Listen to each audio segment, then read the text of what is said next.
a very interesting theory. Well, technically, it's a set of theories from a member of the SafeMoon community in regards to SafeMoon, banking systems, and how it could kind of all play out. And if you ask me, I think this could have ties over to SafeMoon Connect, which is very interesting because it's something else that I'm going to point out, which a lot of you guys have been keeping an eye on anyways. But before I do get into all of this, I want to say a quick special shout out thank you to our Patreon supporters. A double shout out thank you to Xavier Zamora, Victor, Troy Smothers, and 1010 Buns for being higher level patrons.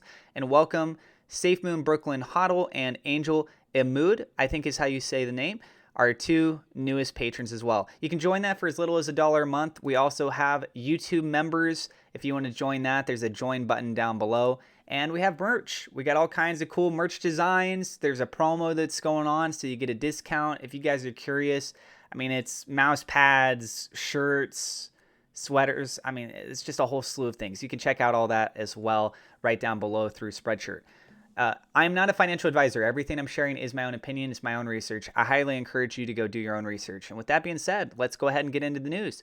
This is titled over on Reddit, but it was mentioned by somebody else. So the title is, "This Guy Can Be Correct. It's not only a token, it's a whole system connect in one thing." So this individual used the word connect in their title, and I don't even know if they realized what they did there. So the individual that actually made this post is Dirty Diz Ave, and they said, what he means was that SafeMoon is taking its first steps with the filing of their European Union e-money license as being an international bank, freedom of the unbanked. Let me elaborate here. SafeMoon version 2 will be the fuel, of course. As they are working on Web 3, someone will be able to make a transfer or purchase anywhere on the planet anonymously. As they are filing the proper paperwork for a regulatory reason, they are racing to basically be the first online international bank that you can go to an ATM and withdraw cash from your crypto exchange. Decentralized communications and energy field basically allows you to produce your own energy to power your home while you have the ability to be connected to internet or make a phone call, all based on one company. SafeMoon with the token, soon to be coin, fueling the entire thing. They are basically combining banks, communication, cable, internet, clean renewable energy, and nanotechnology into one company that is powered by SafeMoon cryptocurrency. Albeit slightly confusing, it is a big effing deal. Somebody had mentioned down below, and they're getting some good recognition, some upvoting. They said, sounds like crypto.com. I hope it's set up more like an actual bank, though, that I can just have my check direct deposited into and do more traditional banking as well as use my crypto. Okay, so let's go ahead and highlight a couple things here. The license that they're applying for, it was mentioned in the Operation Phoenix video that they need to take these kinds of steps in order to be able to get the SafeMoon exchange. It's one of the requirements. When you look over here in the United States, you need to get an MSB and MTL. This is something that John has talked about. I've talked about it in a previous video about what kind of steps you actually have to go to, what are the expected timelines for the applications on all that, getting approvals. I covered all that. So you get the money service business and then the money transmitter license. These are legal requirements in order to operate, especially if you're going to be doing cryptocurrency trading, but more specifically about the fact that you're just handling people's money and doing exchanges with that money. One thing you want to also keep in mind is that when you talk about decentralized elements, when you talk about anonymity, you also need to focus on how has the regulatory space reacted to anonymity type cryptocurrencies. For example, I'll start with Monero. So this was last year. Crypto exchange Kraken will delist privacy coin Monero.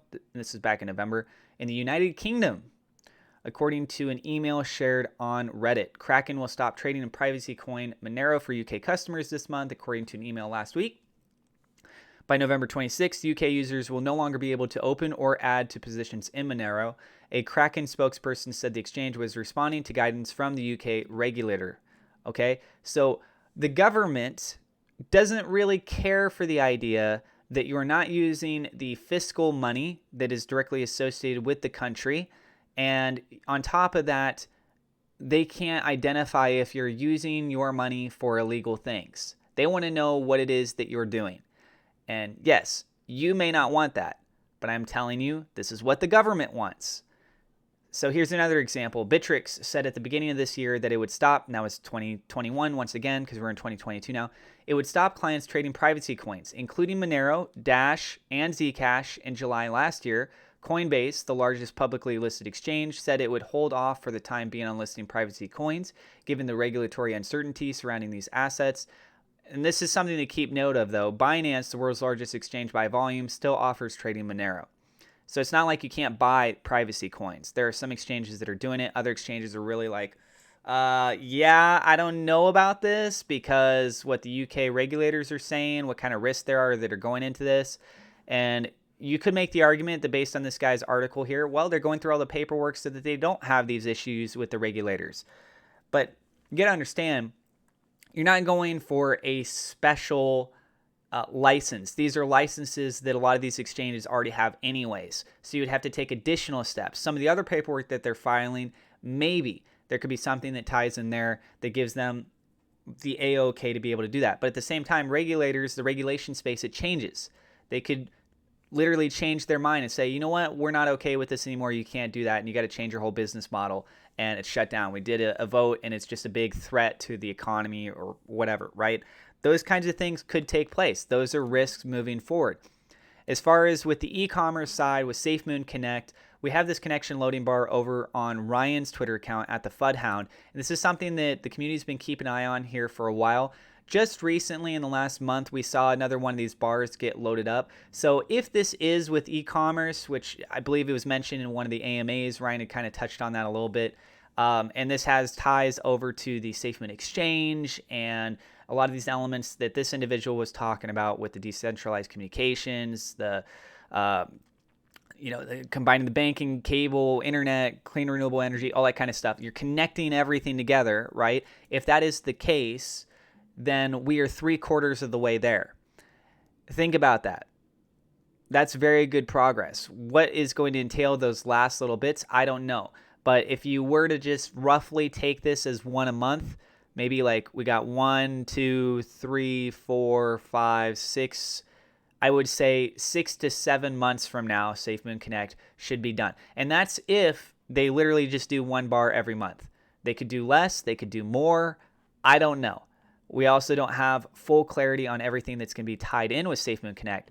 But the good news is this bar isn't all the way over here. It's not like it's 2 bars and then you get this massive gap of where we're trying to head over to. Based on this visual representation, it is most of the way there. So there's a lot of opportunity that's here when you take into account the Gambia and the big push to try and start things off there and scale things up. The Gambia only has 20% of their population with access to bank accounts. If you ask me, I think that getting involved in the banking system is going to create an opportunity for lending programs. That's one of the issues that is over there with the Gambia is that the fees to create bank accounts, to try and get into the lending systems, it's still pretty high. By its metric system, the interest rates are still comparative to that of the 1980s. So there was a period, I think it was 2014, which it was very, very high. It's pulled down, but regardless, it's still hard. It is still hard for people to be able to go out and get loans and things like that.